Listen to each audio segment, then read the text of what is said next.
Vamos a hablar de las lesiones epiteliales benignas. Estas se clasifican en tres grupos: alteraciones mamarias no proliferativas, enfermedad mamaria proliferativa y la hiperplasia típica. Ahora bien, hablemos de las alteraciones mamarias no proliferativas o alteraciones fibroquísticas.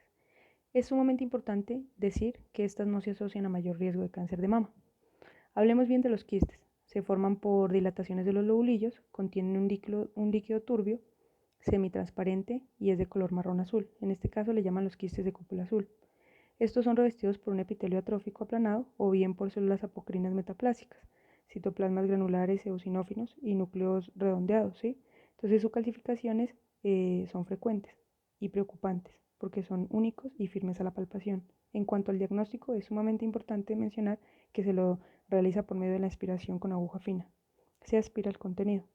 En cuanto a la fibrosis, pues hablemos que los quistes se rompen y liberan material secretor al estroma. La inflamación crónica y fibrosis contribuyen a la nodularidad palpable de la mama. Además de eso, hablemos ahora de los adenosis. ¿Qué pasa con los adenosis? Hay un aumento en el número de acinos por lobulillo. Entonces, en ocasiones, pues hay calcificaciones dentro de las luces. En cuanto a la morfología, si bien sabemos, estos acinos están revestidos por células cilíndricas y presentan una imagen benigna o atípica nuclear. En este caso le llaman la atipia epitelial plana. Esta está asociada a de lesiones del cromosoma CQ y es importante porque este es el primer precursor reconocible de los cánceres de mama de bajo grado.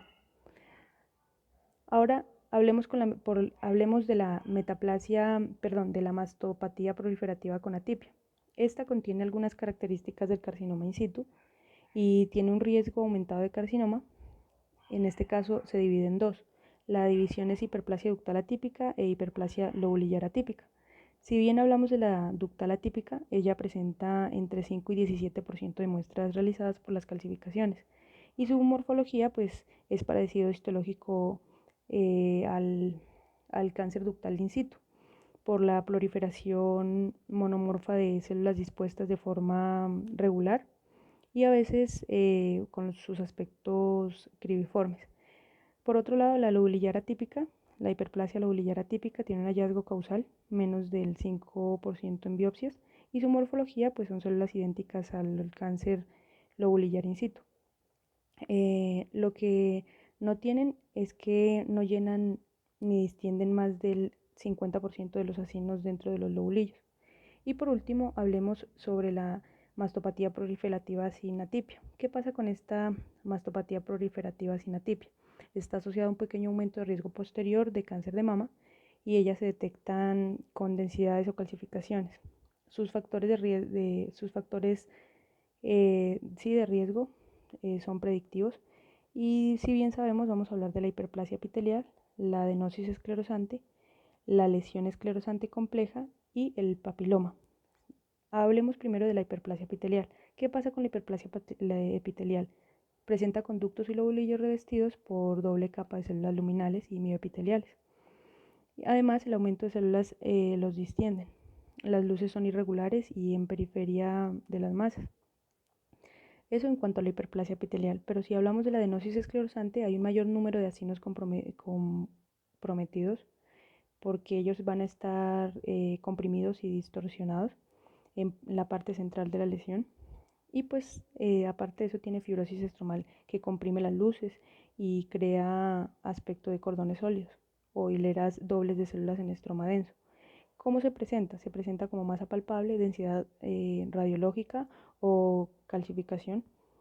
Y continuamos con la lesión esclerosante compleja. Esta tiene componentes de AE, de papiloma e hiperplasia epitelial, y la lesión esclerosante radial sí presenta una forma irregular y muy semejante al carcinoma infiltrante, y su morfología es de nido central, de glándulas atrapadas en estroma y alenizado, rodeado por proyecciones largas y radiadas al estroma.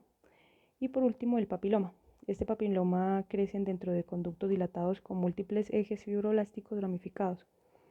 Estos se dividen en dos, en papilomas de grandes conductos y papilomas de conductos pequeños. Los de grandes conductos están en senos galactóforos y son solitarios.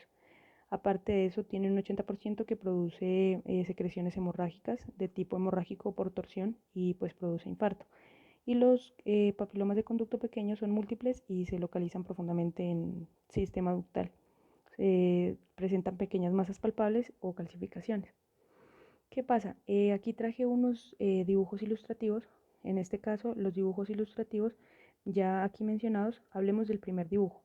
En cuanto al primer dibujo, este primer dibujo es de la no proliferativa, de las alteraciones no proliferativas en cuanto al quiste. Si bien vemos aquí estas últimas contienen abundante citoplasma, como lo vemos en el dibujo, glandular eosinófilo y sus núcleos redondeados. Son muy parecidos al epitelio apocrino normal de las glándulas sudoríparas. En esta imagen vemos los quistes que están revestidos por células apocrinas con núcleos redondeados, como lo mencioné anteriormente, y su citoplasma granular abundante, que pues se observa calcificaciones luminales que se forman sobre restos de secreciones. El segundo dibujo ilustrativo es la mastopatía con atipia. Aquí vemos la hiperplasia ductal atípica, que se diferencia del carcinoma ductal in situ, porque solo ocupa parcialmente los conductos afectados. En esta segunda imagen, vemos cómo este conducto está ocupado por una población mixta de células que corresponde a células cilíndricas a la periferia y en el centro pues van a estar redondeadas. Lo característico de esto son los espacios periféricos, que aparecen de forma irregular y pues con forma de hendidura. Otra característica que es atípica, o bueno, estas características que tiene atípicas no cumplen con los criterios de carcinoma ductal in situ. Listo.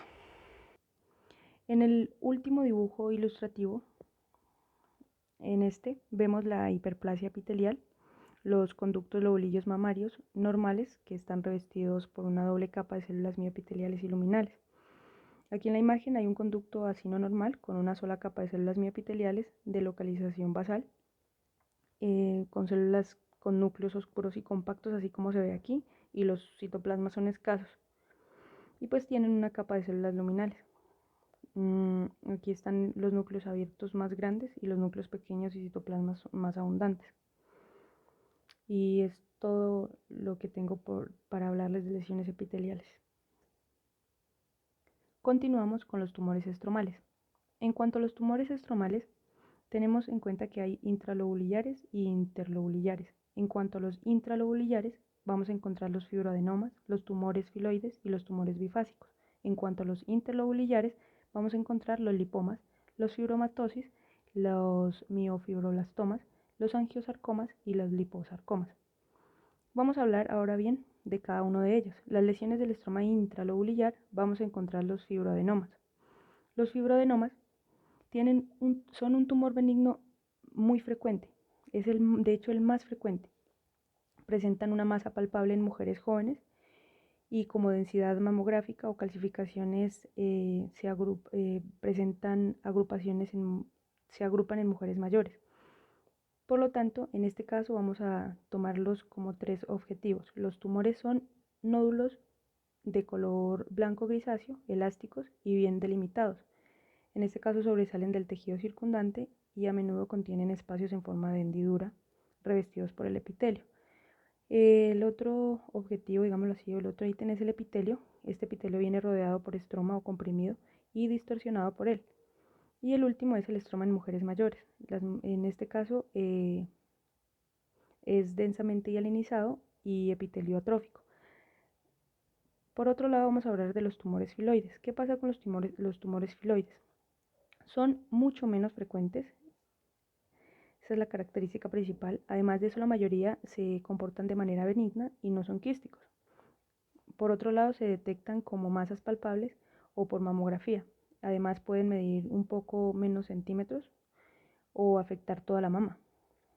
Por otro lado, las lesiones más grandes presentan protuberancias bulbosas debido a la presencia de nódulos del estroma proliferante revestidos por el epitelio. Estas protuberancias se extienden a un espacio quístico, ¿sí? Y además aparecen en la sexta década de la vida, son benignas. Ahí en este esquema tenemos benignas en el lado izquierdo y malignas en el lado derecho. Las benignas tienen una gran diferencia, que estas recidivan a nivel local, pero no metastatizan. Y en cuanto a las malignas, sí recidivan a nivel local y hay una diseminación linfática infrecuente. Ahora bien, hablemos de las lesiones del estroma interlobulillar, a mi lado derecho. Aquí hablamos de la miofibroblastoma, los lipomas, los fibromatosis y la angiosarcoma. En cuanto al miofibroblastoma, este consta de miofibroblastos y aparte de eso es igual de frecuente en mujeres que en hombres. Y si bien sabemos que los lipomas pues, son palpables, detectables por mamografías como lesiones que contienen la grasa, y la fibromatosis, estas se presentan como proliferación clonal de fibroblastos y miofibroblastos. Aparte de eso tiene una masa infiltrante irregular que puede afectar el músculo, pues al músculo, y no metastatiza. Otros casos son asociados a traumatismos y cirugías previas. Y por último, el angiosarcoma. ¿Qué pasa con el angiosarcoma? Es un tumor maligno infrecuente y este supone menos del 0,05% de las neoplasias malignas de mama y pues puede ser esporádico o surgir como complicaciones del tratamiento. Además, la mayoría aparecen en mujeres jóvenes de 35 años y pues es un muy mal pronóstico. Me gustaría enfocar aquí las imágenes ilustrativas y los dibujos que he realizado. Aquí vamos a ver cómo hay una diferencia entre los tumores. Estas imágenes es de los tumores filoide, como lo vemos acá en la parte inferior. Exactamente este tumor filoide es comparado con el fibroadenoma y hay mayor celularidad y sobrecrecimiento estromal, lo que origina la típica arquitectura foliácea. Entonces estas son lesiones más grandes, a menudo tienen protrusiones, como ya lo había mencionado, en el tumor filoide. Entonces tienen protrusiones bulbosas, filoides significa similar a una hoja en griego, por eso su nombre, y pues es debido a la presencia de nódulos de estroma proliferativo recubiertos de epitelio. Eso es todo, muchísimas gracias.